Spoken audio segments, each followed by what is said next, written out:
Can you guys hear me?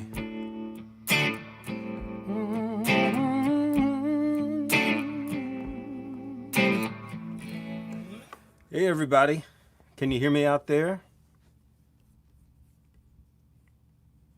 Yes. All right, Marcy. Thanks for that. Dean, good to see you. Joe, Matthew's here. Dale, good to see you, Dale.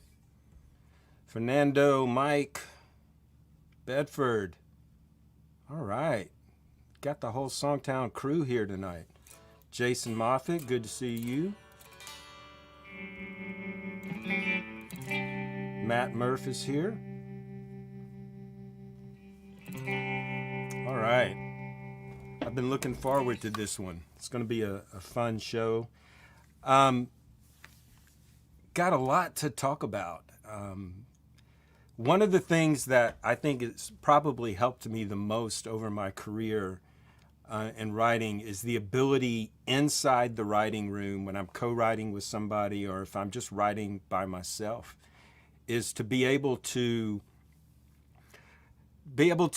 recognize when a melody needs tweaking and tweaking it on the fly in the writing room. So what I wanted to kind of do is show you some of my thought processes. And I wrote a song a couple of months ago with an artist named Randall Fowler.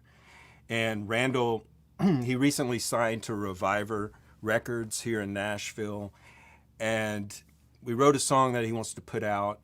And so I thought it would be a good, since it's a recent song that I've written, I still remember how the writing process went down. So I can kind of talk you through, okay, we made this decision because of this. And I think it'd be a great way to just demonstrate. I think one of the most important things for me to be able to get to that point in my own writing was remembering that Stephen King, if you remember the author Stephen King, he always said, you've got to be willing to kill your precious darlings. And what he means is when you've got those lines, or maybe you've got a whole section of a book you're writing, you've got to be willing to rip it out and to be okay with that. And so I kind of took that to heart. And I've noticed in pro writing rooms that a lot of what we end up doing is throwing out lines. We think they work, but then we get somewhere else in the song and we go, okay, that doesn't work anymore. Let's come up with something else. So you've got to be willing to throw things out and not become too emotionally attached. And I know that sounds like a contradiction because if you're writing an emotional song, your emotions are involved, but you really have to be able to step back. Kind of like a doctor. A doctor can't operate on his child or his wife or his mother or her father. So you're just too emotionally involved, so then you don't have good judgment. Well, songwriting's like that too. Even though you're dealing with emotions, you've got to be able to step back and go, okay, what does this song really need? This is a great line. Oh, I don't want to lose it, but it's not right for the song. So you've got to be, as Chris Wallen once told me, he goes, you got to be willing to get rid of a great line and replace it with the right line. And I think that's one of the biggest hurdles as writers that we've got to get to is being able to overcome our attachment to thinking, oh, this came to me and it's perfect. It's often not perfect, and we have to be willing at a moment's notice to throw something out. And that can be difficult. Yes, Erica, kill your darlings. I think, Stephen King, a lot of people say he was credited with that, but I actually did some reading on it, and it actually goes back hundreds of years. Like authors have been saying that for a while, and it keeps getting credited to different people throughout time. But he's the latest one that kind of made it famous. And also tonight, I got the chat in front of me. So if you've got questions as we're going along, feel free to answer or ask questions, and I'll do my best to answer them. I really want it to be interactive and give you guys what you need to become better writers. Dale saying operating on song babies. Oh, yes, that's what we do every day. I do think of songs as my children. It's like we make them, we send them out in the world, and we hope that they succeed, you know. I don't love anyone more than others. You know, people go, did you know when you wrote that hit that it was going to be a big song? Sometimes you got a good feeling about it, you know. Other times you don't know. You know, it can sometimes the ones you think will never see the light of day ended up being successful, and vice versa. But what we do, can I say that? What we do is we show up each day and we write the best we can write. You know, we write the best song we can write. We put 120% of our effort into it.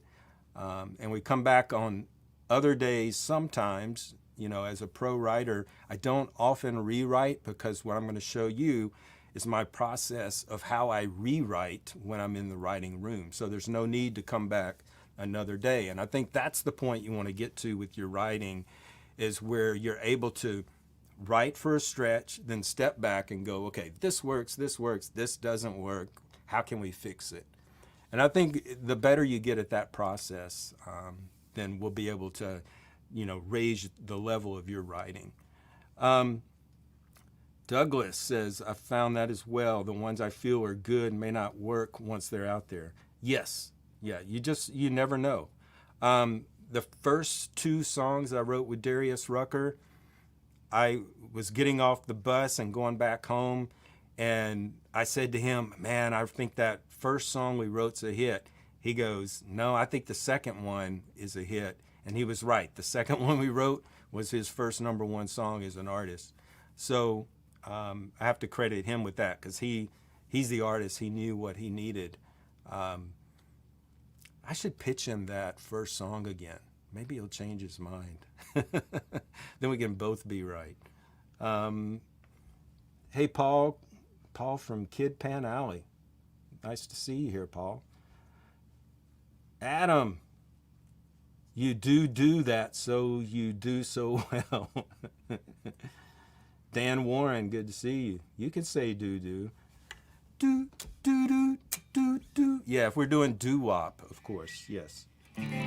Okay, so what I'm going to do, remember last time we talked about intentional writing, starting out with an intention, kind of as a diving off point.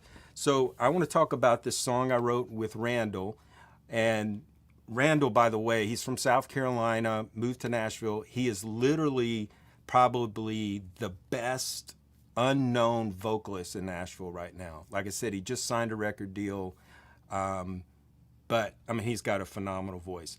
So we're in the writing room, and he threw out a title, She's Already Gone. And I'm thinking, oh, Eagles, you know, Already Gone, that old song. I'm like, okay, well, how can we make it different than that, you know? Can't copyright a title, but I don't want to be anywhere near the idea of another song when I write it. So he threw that out. And so in my brain, I'm going contrast. I love contrast. So he's going, she's already gone, or she's all the way gone. Sorry, she's all the way gone was his title. And I'm thinking all the way, halfway. So I go, well, what about if this guy's sitting there all alone, regretting that he's lost this girl, and he's drinking, and he's going, I'm halfway to wasted, she's all the way gone. And so it gave us this contrast. I'm doing this, she's doing that. Halfway, all the way. And then I think right off the bat, that takes you in a different direction than the other songs that you were thinking that had similar titles, and gives it more complexity when you do that, contrasting opposite ideas halfway, all the way. So that was a good starting point. And then I also threw out the idea. I've been listening to this Steven Sanchez kid, pop artist, and I love what he did. He had the 6/8 tune. Let me just play you a snippet of that so you can see what I'm talking about. And YouTube is not going to like it. YouTube didn't like it last time we did one of these and I played my own song. They were like, oh, strike against you. But I don't care. I'm going to play it. Let's see here. Steven Sanchez.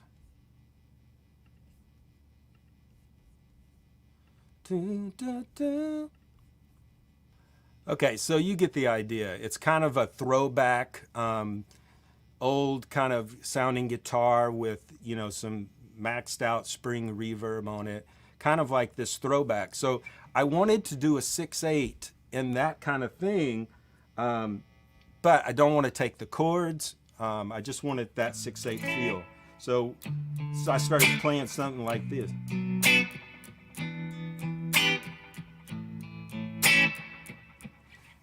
And we kind of go, okay. And then I go, I'm kind of hearing the title. I like to fit my title in first a lot of times. She's halfway, I'm halfway to wasted. It's like, yeah, how would that go? And then I go, I'm halfway to wasted and she's all the way gone. So I have the end of the chorus. I'm going, okay, that's a good thing to kind of end the chorus on. So once we had that, we're like, okay, let's go to the verse. And I'm going to play you a verse and chorus of what we wrote so you can kind of get a little feel of it. Get my screen sharing going here. And this is Randall. Oh, just so you know, so as we're writing, Chris Sly, who's a great writer, wrote a #1 song himself. He's a great track guy. So as we're writing, Chris is over there kind of programming a basic track. So literally at the end of the writing session, Randall's able to just throw his vocal on. The next morning I wake up and Chris has got a mix and we've got a rough demo of the song. And that's what I'm going to play you here is the rough demo.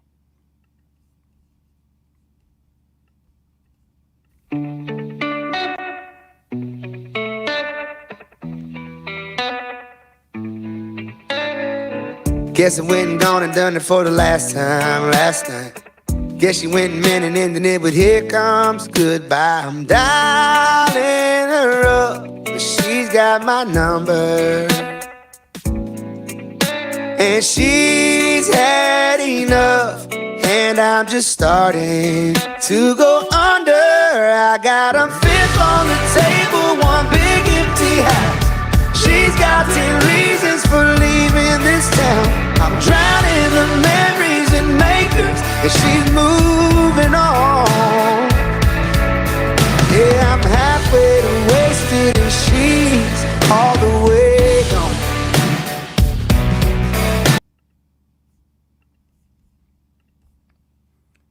Okay, so you can get the idea. It doesn't sound anything like the Steven Sanchez, but like I talked about last week, it gave us a starting point and it got the whole room on the same page. And that's what you want, especially when you're co-writing. So you go, what if we do something in 6/8 like that Steven Sanchez thing? And then from that point, you get off of it. We did have kind of a retro sounding guitar. So we were inspired by the retro sounding guitar in the 6/8 time. But other than that, we got different chords, different melody, different lyrics, different feel. That chorus on our song is pretty rocking, like Randall's kind of belting it out.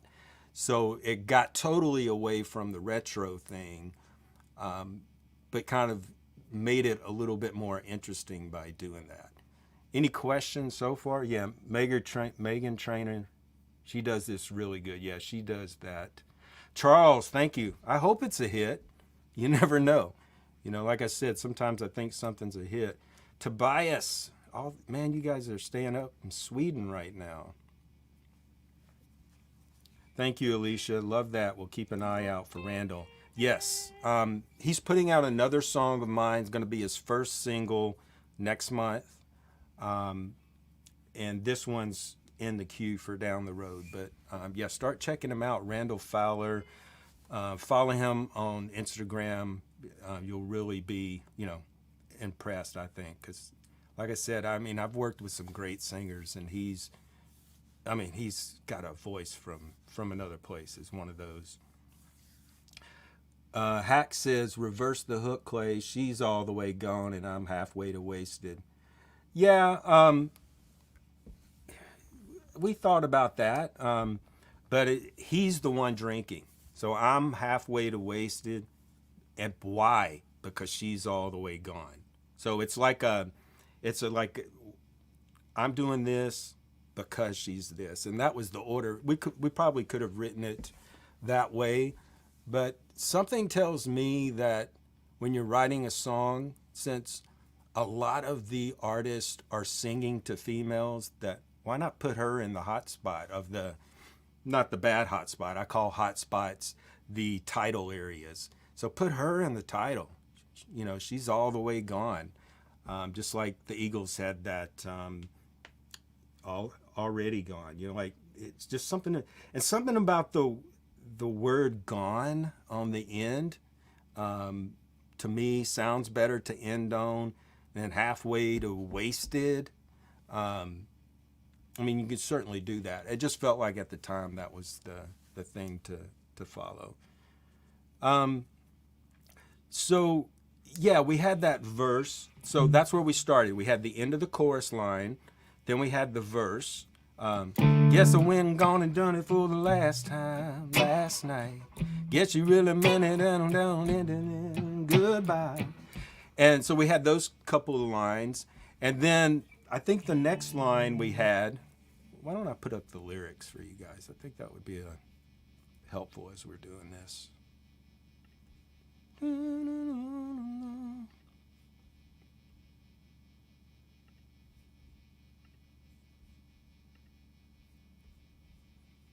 Not sure how to make that bigger.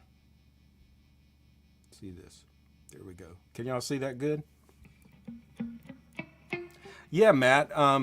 We really wanted to keep that verse kind of really rhythmic, because a lot of times, you know, when you hear the 6/8 time, I've got a girl crush, they're kind of slow. So that was our kind of thinking as we're writing, like, what if we make this like da-na-da-na-da-na-da, give it kind of some pace. So we do that for a couple of lines. Guess I went and gone and done it for the last time last night. One, guess you really meant it, ending it with here comes goodbye. Now I'm big on contrast. So originally we had I'm dialing her up, but she's down. We had this like still aggressive kind of pre-chorus with the dialing her up part. And I go, well, what if we get there and we go completely the opposite direction? We go to long legato notes. I'm dialing her up, but she's got my number. And she's had enough. I'm just starting to go under. And then that kind of pulls you into the chorus where we get busier again. But because I'm a contrast fiend, the verse has eighth notes. Then we get to that pre-chorus. We got the long notes. So I'm going, why don't we do some quarter notes in the chorus? I've got them live on the table, one big empty house. We also made the decision to change the chords. I've got a fifth on the table, one big empty house. She's got 10 reasons for leaving this town. I'm drowning the memories and makers, and she's moving on. Well, I'm halfway to wasted, and she's all the way gone. Okay, so another cool thing we did here is when we get to the words, she's moving on, I really wanted to do something to set up the title line of halfway to wasted, all the way gone. I'm a big believer that you don't just roll all the way through the chorus and you get to the title and it just goes by. I want to highlight it. So what I felt like it needed there was to hold some long notes out. So we're going, I'm drowning the memory billion makers, and she's moving on. So we're holding out these long notes, and it takes you away for a second. Then you go, bam, I'm halfway to wasted, and she's all the way gone.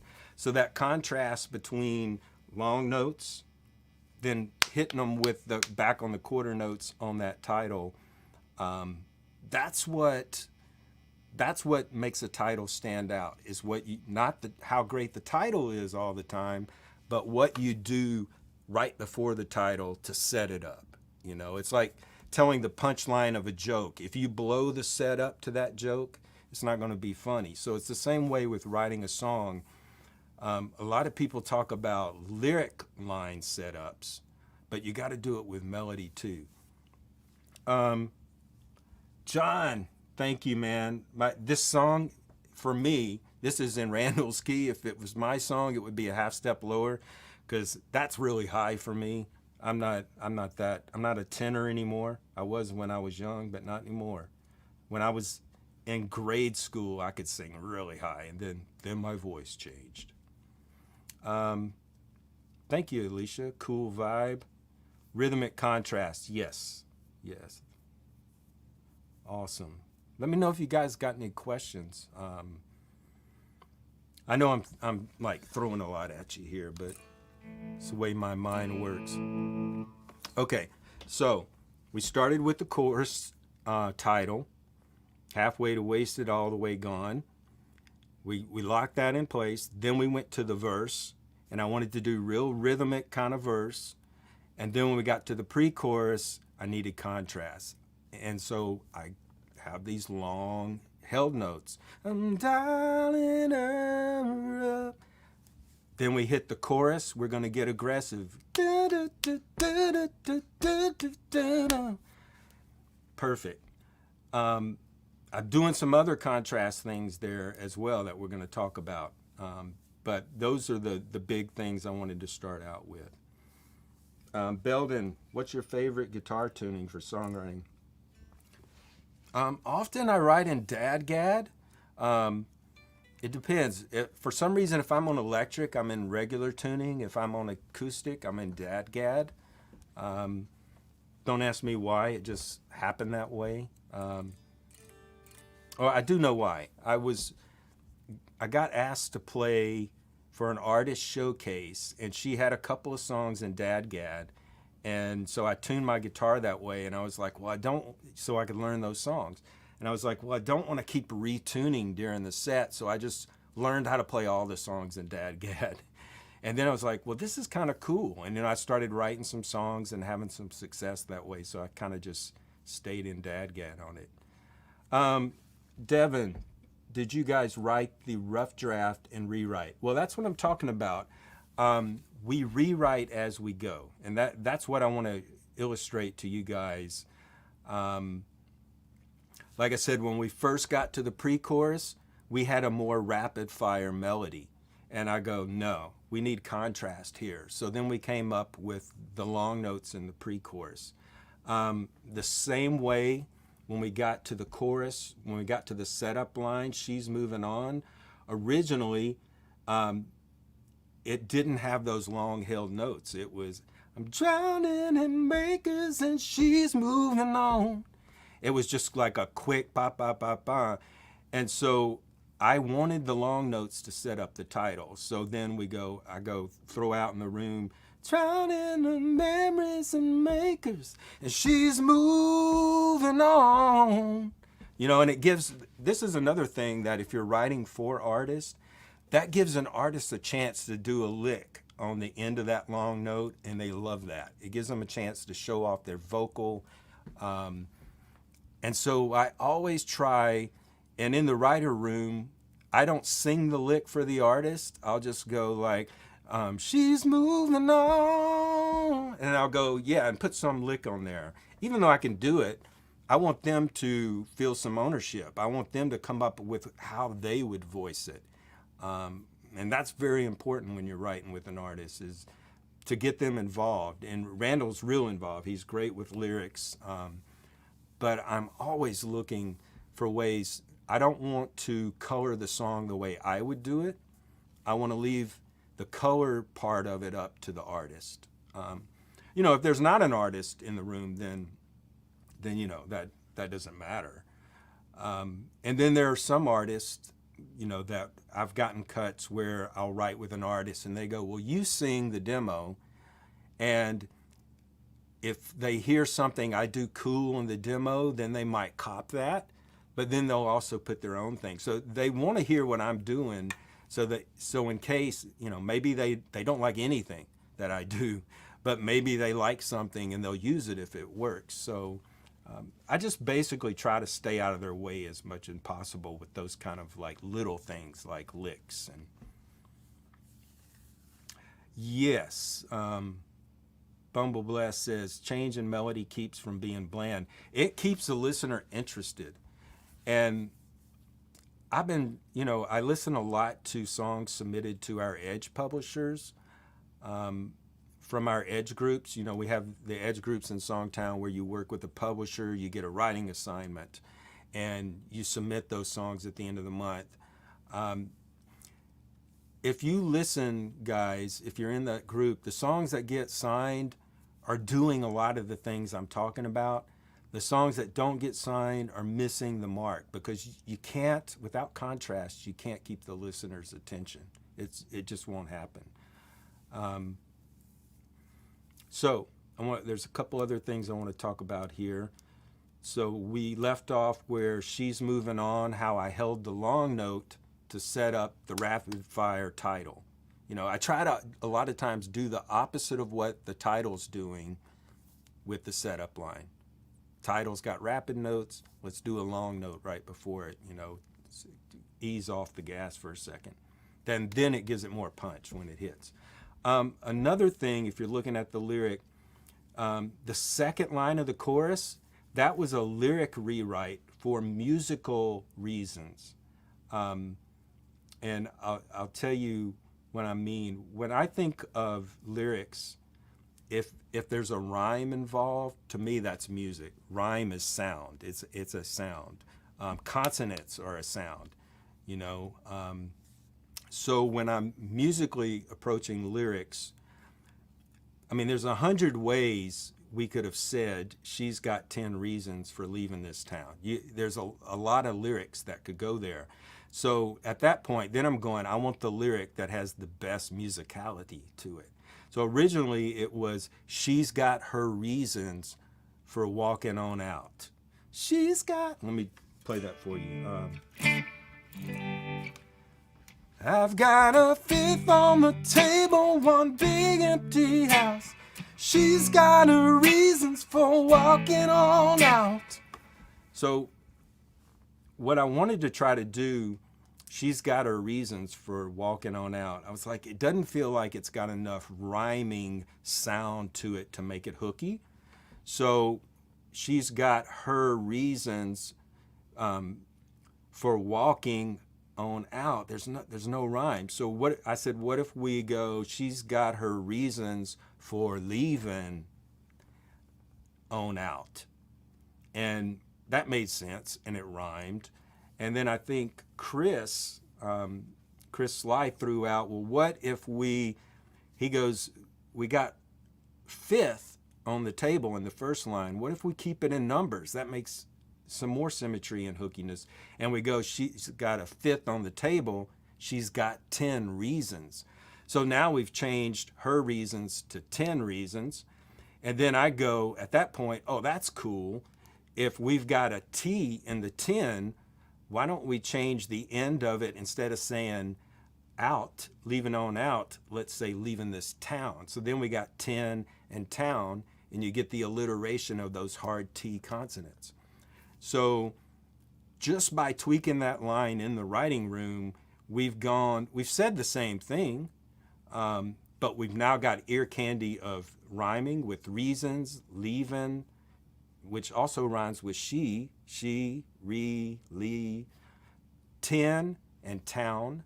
We got the that going on.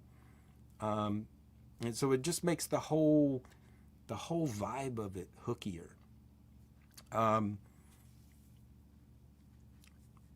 trying to think if there were any other lines that we changed because of that. I know we played around with the first couple of lines to try to get that cadence going. And that's why we guess I went and gone and done it for the last time, last night. That took us a while to really nail that. But I mean, the whole song was probably written in 3 hours, you know, and we did not come back and rewrite, unless one of you guys points out a fatal flaw, and then I will go back and rewrite it. Let's see what's going on in the chat here. Joni Mitchell, yes, she has her tunings. 10 Reasons is more specific. Yes, Matt. And, you know, the trick is you don't want things too specific all the time. I mean, it will limit you in some, if it's, but 10, you know, she's got 10 reasons. It kind of sounds like just, she's got 100 reasons. She's got 10 reasons. You're not really focused in, oh, is 10 important? You know what I mean? So that's the kind of specifics. We really did it more for, I got a fifth on the table, you know, like a fifth of alcohol. We really did it to get that symmetry. I've got a fifth, she's got a 10. Here again, we have opposites. I've got a fifth, she's got a 10. I mean, I've got a fifth, she's got 10. I'm drowning, she's moving on. I'm halfway, she's all the way gone. So that's basically, that's the other hook of the chorus. I'm this, she's that, I'm this, she's that, I'm this, she's that 3 times. So as you can start to see, there's a lot of things working on a lot of different levels. Even though the final product sounds very simple, it has all these levels of contrast and rhyming and, you know, alliteration, the opposite thing going on with she's this and I'm that, all packed into 6 lines in a chorus, you know. Rick says, I can see the image of the whiskey with the maker's lyric. Yes. Oh, and good point. Makers and moving, wasted, way, lots of other alliteration. Yes. So for you guys that are lyric writers and girls, the way to make, and I'd love to teach a class on this sometime for just for lyric writers on how to make your lyrics more musical. A big key to it is alliteration, you know. Not only how the words flow off the tongue in a musical way with the stresses. And I don't count stresses. I'm not one of those people, you know. I think it needs to be more natural than that. But alliteration and rhyming both are key to making your lyrics more musical. If you hand somebody a piece of paper that has nice flow to the lyric, lots of inner rhymes and lots of alliteration going on, then they're going to be able to write a more, 9 times out of 10, a better melody to that lyric than if you just hand them words that say what you want to say, but they're not being said in a musical way. So I want to raise the bar for all of you lyric writers out there to start paying attention to these things in a big way when you're writing. And don't be afraid to go, okay, that second line of the chorus, like we did, you know, my co-writer might have thrown that line out and I could have sat there and gone, wow, I don't want to hurt his feelings. He's the artist. But I'm like, no.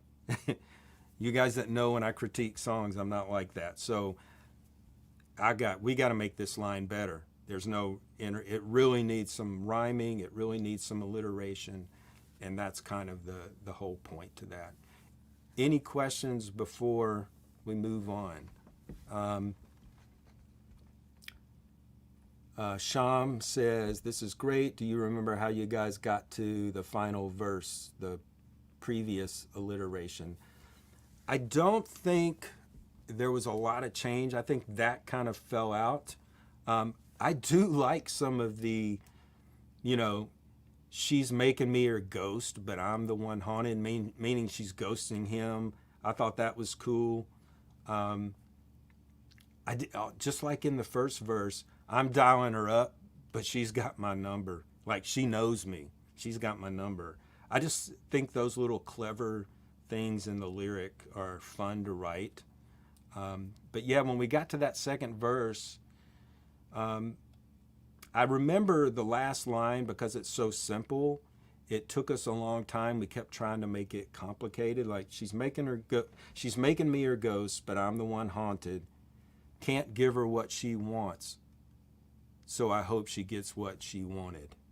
I can't do this, so I hope she does that. Once again, it's that, this hand, that hand, this hand, that hand, and keeping that consistent as much as possible.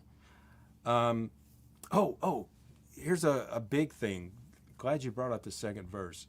When we got to the second verse, we go, what if we don't sing a second verse? What if we go straight to the second pre-chorus? So let me go back and play you that. We don't actually sing the second verse there. We take the pre-chorus and write a new lyric to that. So you'll see what I mean. We go to that kind of long,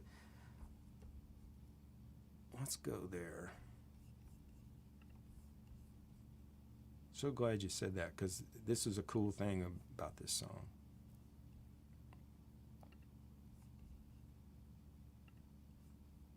See if I can find the chorus and then go into the second verse. I got a fifth on the table, one big empty house. She's got 10 reasons for leaving this town.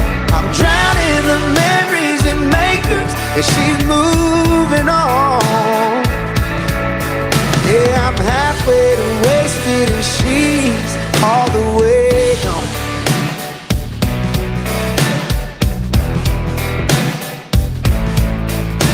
She's making me her ghost, but I'm the one haunted. Can't give her what she wants, so I hope she gets what she wanted. 'Cause I got a fifth on the table, one big empty house. She's got 10 reasons for leaving this town. I'm drowning the memories and makers, and she's moving on. Yeah, I'm halfway to wasted, and she's all the way gone.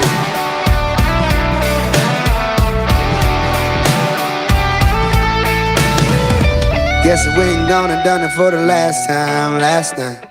Guess she really meant it when she ended it. I got a fifth on the table, one big. Okay, so did you guys catch what we did at that last little verse, which kind of acts as a bridge? Since we took the second verse, we didn't sing the second verse, we went straight to that second verse pre-chorus. That allowed us to go back and kind of do a little bit, I'll put the lyrics back up for you, of the first verse to repeat that kind of as a hook. So then it almost became another hook.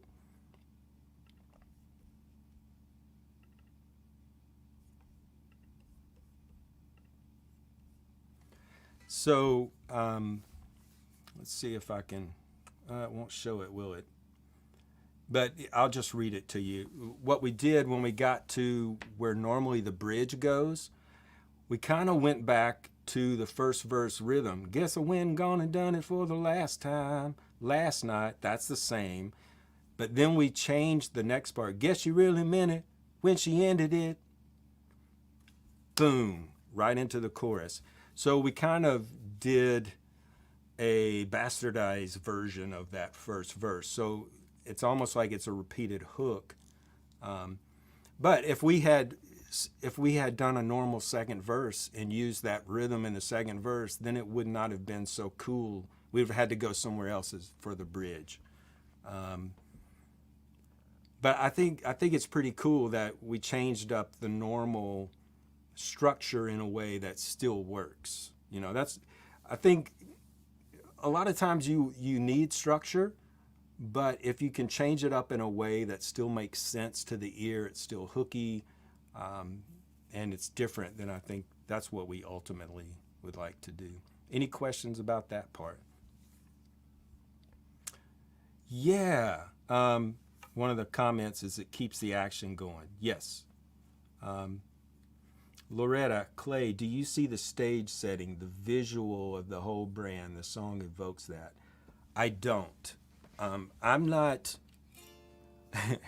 I've learned this about myself, and while a lot of my songs, when I started out, were love songs that just talked about feelings, because I wasn't a big visual person. I'm a sound person. And that's okay. Like, there's all kinds of different writers. But for me, I don't see it. Just like if I'm memorizing, say I'm memorizing a phone number, a lot of people memorize the way it looks. I memorize the way it sounds, how those numbers sound, 8675309. Like, I hear that sound in my head. So yeah, there's no right or wrong way, but I do learn as a songwriter to tell a story, but I don't see it. That's just not my strength. So Pharrell Williams preaches that approach. What is that approach? The element of surprise? Is that what you're saying? Yeah. Where are you going in the chorus? That first chord of the chorus, obviously not the one. Yes, Alicia. So, chorus.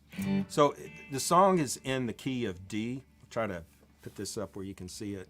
The song is in the key of D, and it's like 1, 6 minor, 2 minor, 5. As Ed Sheeran will tell you, that's like every song that was ever a song can be sung over those chords. But then when we got to the chorus, we started on the 4 chord. Then the 1, then the 6, then a 5. So we use, the same kind of basic chords, but in a different order. And we start on the 4 chord. And it seemed to work. And the reason I like that, we kind of go high in the pre-chorus. Dialing her up, she's got my number, and she's had enough, and I'm just starting to go under. So we're hitting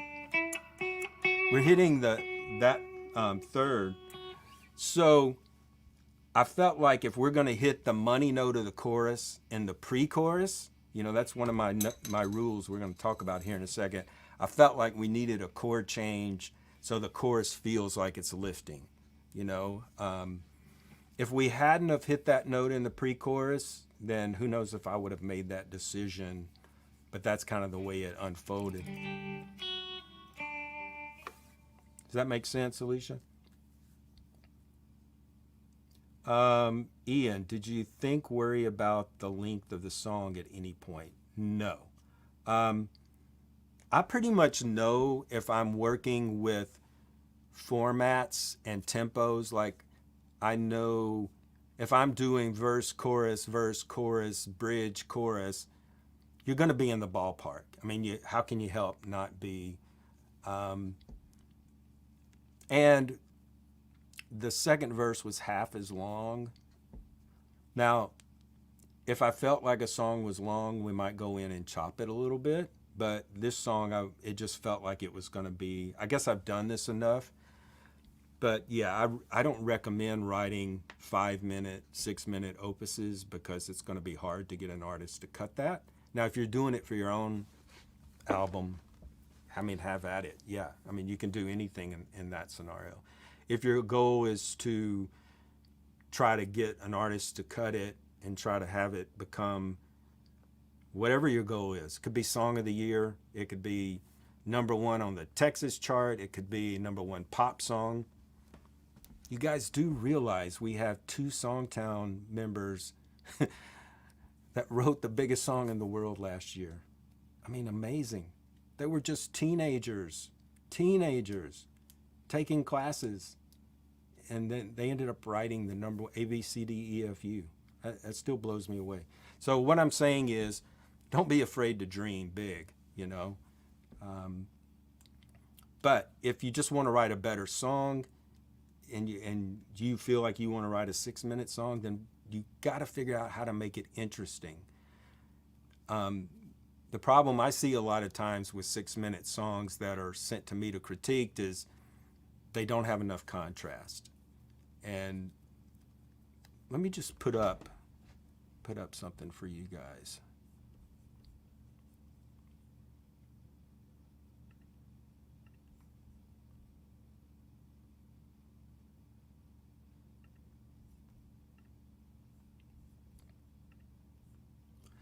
This is a melody contrast sheet that I give out to my classes. You could probably screenshot this if you guys want. But this helps me a lot as I'm writing. And like I mentioned, if you have a 6-minute song, you better be following these things. Let's go over them quickly. Money notes. I try to save the money note of the chorus and don't sing that note in the verse. So what do I mean? Like in this song, fifth on the table, it's a third. So I try to stay away from hitting that note all the way through the verse. I try to not hit it at all. And like I said, I hit it the very last note of the verse. And often that's okay. But you don't want to be loading up your money note in your verse because then there's no contrast. Vocal phrase links. On this song, guess I went downtown. That's a couple of bars. When we got to the pre-chorus, I tried to make a longer phrase. Dialing her up, but she's got my number. You know, so that's going to be almost a whole another bar than the section before. So I look at vocal phrases, different sections, different links. You don't want to have a lyric sheet where all the way down the right side of the paper is a straight line down. You don't want your lyric sheet to look like that. Next is note lengths. So you know how I was saying to set up the title at the end of the chorus, I wanted to sing a long note so that it set up the contrasting, short, powerful, punchy notes of the title. So I try to get that going on. I want long notes somewhere in my song. And so I did it at that spot in the chorus, and I did the long notes in the pre-chorus. Vocal entrances. In this song, if you look in our verse 1, guess you win, gone. We come in right after the downbeat. 1, 2, 3, 1. Guess you win, done it. The pre-chorus, we come in just an eighth note before the downbeat. So verse behind the downbeat, pre-chorus before the downbeat. Then you get to the chorus, a whole bar with a wind up, a whole bar before the downbeat. You come in, I've got a down. So you come in, I've got a downbeat. That matters a lot. You know, if you have a song that every line starts on the downbeat of your entire song, which I see a lot when I'm critiquing, you're not going to keep the audience's attention. So, you know, in this song, we could have easily taken that verse and sang on the downbeat. Sang that same melody, 1, 2, 3. Guess I win, done it, phone, like just put it there. But instead we went 1, 2, 3. Guess I win. We came in right after.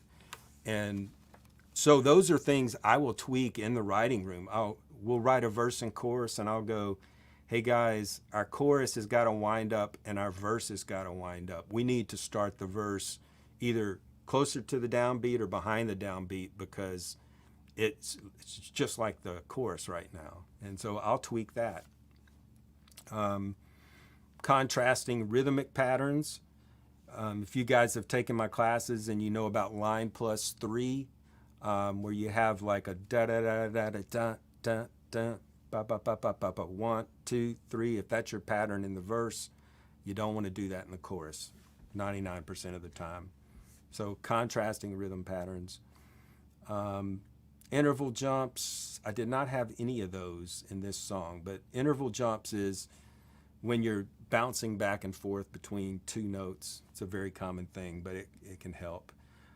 Straight notes versus triplets versus syncopation. We did have a little syncopation in the song. It's hard when you've got to do triplets over a 6/8 thing. Dun, dun, dun, triplet, triplet, triplet. I mean, it would get kind of ridiculous, so we did not do that. But so that didn't apply. And then finally, line direction. If every line of your song starts here and works its way down by the end of the line, if you don't want every line of your song to do that. So our verses are kind of like static across, so that the other sections start up and work their way down. I would not want to have the line direction. The ultimate is to maybe have your verses going up and your chorus going down. That would be, perfect. But here's the thing about this list. I have 8 things listed. If you're doing 6 of them, you're in good shape. If you're doing 5 of them, you're probably in good shape. If you're doing all of them, then, that's great. But the thing is, you just don't want to have some of the blatant ones sticking out, like starting every line on the same beat, or every line on the same note even. I see that where every line of the song, the singer comes in on the 3rd of the chord. Like it gets old. So that's why I have that little mental checklist that I put together for years of doing this. And that's why I can do it when I'm, writing in the writing room. I can tweak on the spot.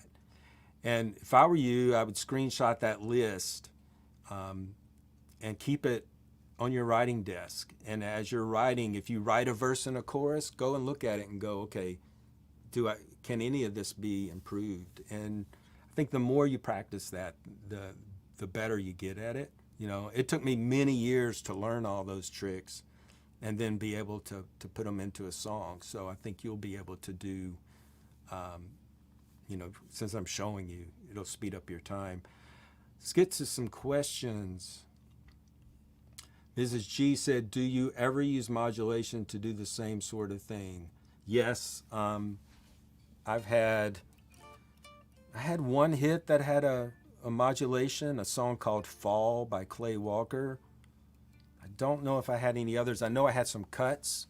I had a Lady A cut that had a modulation in it. They're not real common right now. So I'm not saying you shouldn't write them, but they're just not, people aren't doing them. So know that when you write it. I think one of the cool things I showed you in my last live lesson with my song, Don't Think I Don't Think About It, when the chorus comes in, it sounds like a modulation,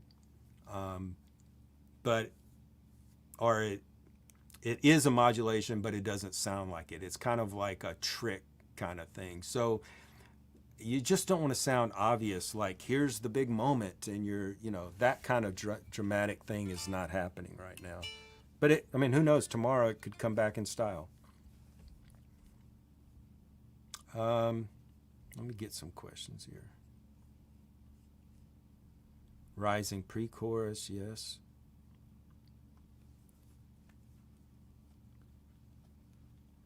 Yes, Alicia, introducing the 4 chord for the first time in the chorus adds a little lift, and I felt like this song needed it.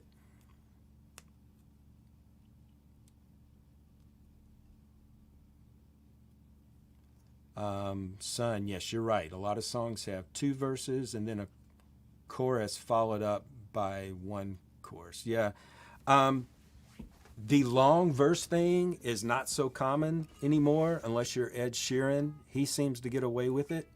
So it really depends on where you are in your career. If your goal is for you to get a song on radio or get a billion streams, it might be harder with a double verse. I'm not saying you can't do it, but if you're going to do it, you need to have your contrast things working for you. That verse needs to be so interesting melodically and rhythmically that when you hear it come in a second time right after that, the listener doesn't get bored.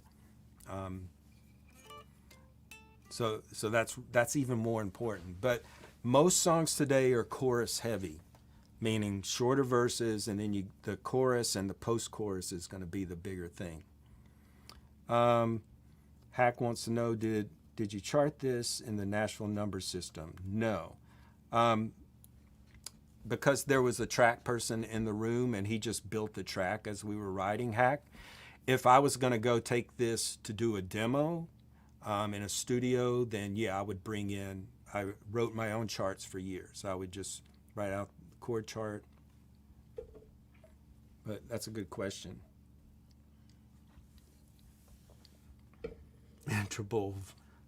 Interval pole vaulter was a bird or a shark until you figured it out. Yes. Old days modulation was heavy. Yes, it was.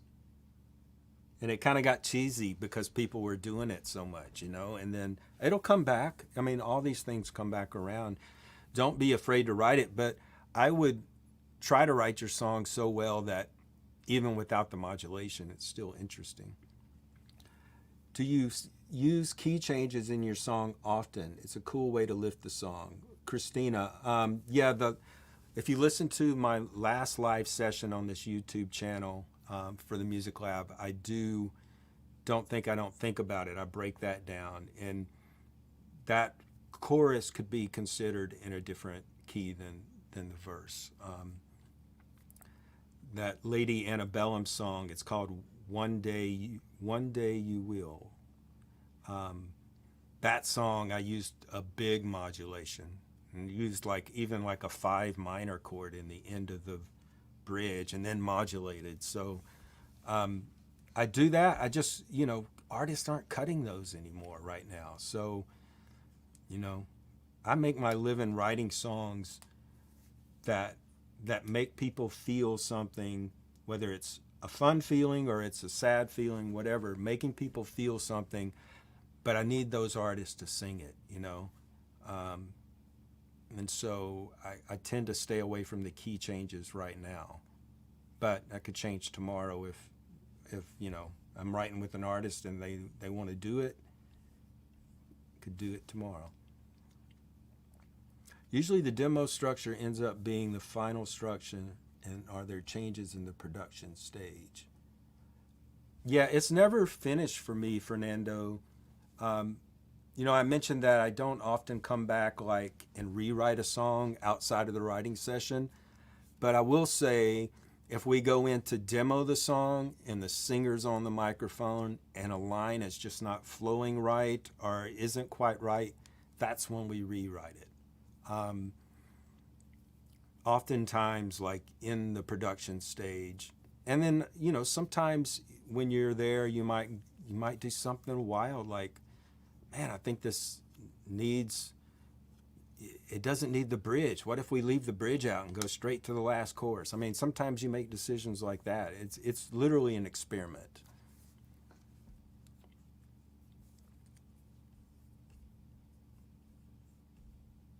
Okay, let me try to get through some more of these. Do you work with writers who aren't necessarily musicians? Yes, Marianne. I work with a lot of lyricists, like Marty Dotson, SongTown co-founder with me. He's a lyricist, and I work with several other people. I wrote some great songs with Tia Sillers.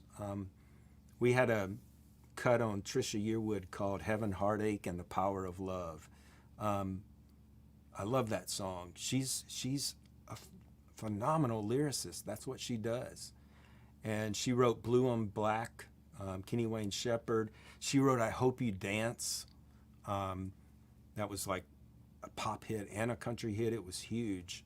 And she just writes lyrics. So I think, and here's the thing, sometimes people in SongTown will email me and they're frustrated. They're like, I just don't have the skills to be a writer. I'm going to give up. If you can't play, for instance, they'll go, well, I don't play an instrument.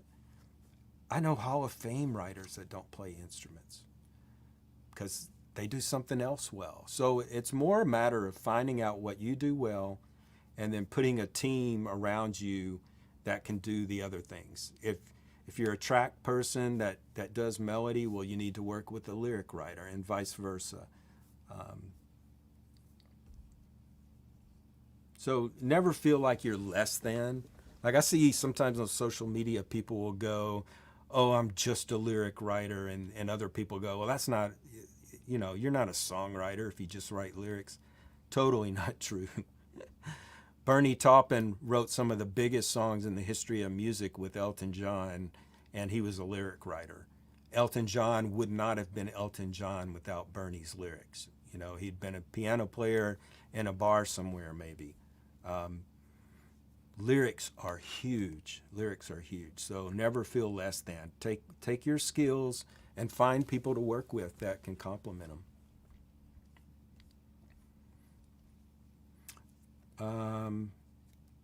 Yes, Alicia, you mentioning some songs with modulations. Yes. Dan's asking, does your book carry along with, or in addition to, a lot of info you have provided here? Yes. My book has all the things we've talked about here, plus a lot more. Like there's a lot to it. So yeah, check it out. It's called Mastering Melody Writing. You can buy it on Amazon, iBooks, any of that stuff. But yeah, and plus check out SongTown. I mean, we have 800 lesson videos now covering all kinds of stuff and it's all pro songwriters, doing the lessons. It's not like somebody that just has a theory about how to write songs. These are all proven lessons. So check it out. We'd love to have you in SongTown. Son wants to know, do you have a mental library of melodies, or do you write melody after the chord progressions, or did everything flow at once? Often it's just all at once. And I have a method called the talk-sing method that I use, where I just am literally, taking phrases and twisting, try to see if I can come up with 10 different melodies for the same phrase, just as I'm walking around in my daily life, I'm always practicing melodies. So yeah, I don't really have a mental library. It's all about being in the moment. Because think about it. If somebody says to you, like, if you think getting over me was hard, you should try getting over you. And if somebody said that to me in a relationship, I would be like, okay, first of all, I'm writing it down. Or I'm in my head, I'm singing it. I'm like, that's a great line. And I'm going, try getting over you. I'm just going, how could that sing? Try getting over you. I'm going, how many different ways can I sing that melody? Try getting over you. Try getting over you. Like I could sit here and just riff off 100 melodies with that phrase. And so it's just because I'm practicing it. No different than a guitar player practicing guitar scales, that kind of thing. But, okay, so my point is, I want to get to where I'm writing melody in the moment and not thinking about it, so that I'm closest to the emotion of those words. So if somebody says, try getting over you, and I sing that immediately, I feel like I'm capturing the emotion they said it with. But if I'm thinking about it and I'm going, well, maybe if I go up on the third note and then do, like if I'm getting my head into it, this is what kills me about people going, well, with AI, you can just tell AI what to do. If you've got to think about it, you're not in your heart, you're in your head. And so I think the more you can learn to write melodies from the heart, then I think you're closer to affecting other people, if that makes sense.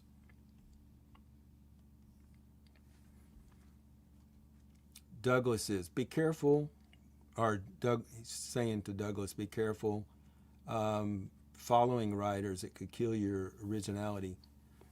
I don't know.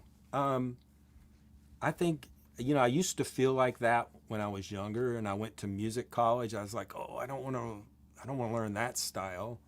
What if that influences who I am? And then as I got older, I got more into learning, and I think that my writing got better because you have to learn from others or else you're just on an island, So learning and building your musical vocabulary, and then when you find your own inner voice with the vocabulary you've built, then I think that's the biggest thing. So I'm never worried about learning from other people. I'm constantly listening. I call it inspired listening, where I want to be inspired by stuff around me. I want to be open. If I'm shut down and protective, then I don't think I grow as a writer. Let's see. We got to wrap this up soon, I know. Douglas says, I start with a melody, then go to band in the box. Yeah, that can work.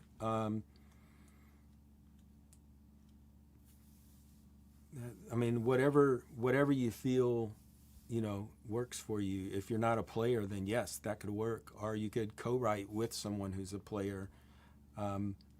Sometimes you get locked into things easier where if you're writing with someone who could easily change a chord as you're doing it in the moment, then it could go to somewhere a little more instinctual. But I know people that have written tremendous songs using tools like Band in a Box. Okay, y'all. One more question. Does SongTown have a lyricist, melody writer, matchmaker? Yeah, we do it in a more organic way because matchmaking for writers often doesn't work out. So what we do is we have a forum where writers are posting their work.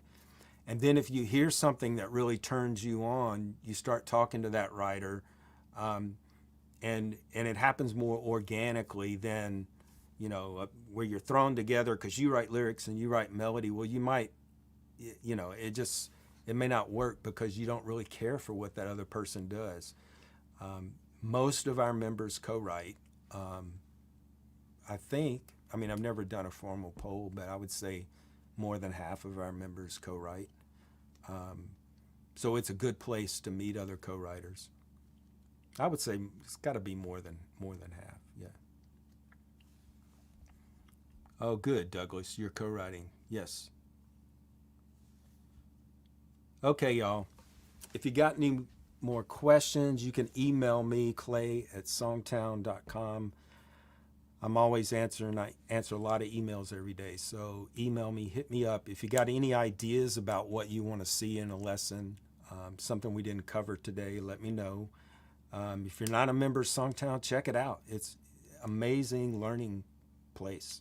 We do this all the time for our members, this kind of thing. So next week, the 31st, I've got a club, SongTown. 2 hit writers are going to join me, Matt Warren and Jason Duke. And you can submit to that. You'll find it on the live page of the YouTube channel here. You can submit a song for that. And we go through 90 minutes. We pull up songs that are submitted and we give our feedback. We go, okay, your melody here could do this, or your lyric, what if you tried this? And we really get into digging into the song. So check out Club SongTown on the 31st. Submit the Sunday before. Yeah, we'll see you then. Take care, guys, gals. Talk to you later.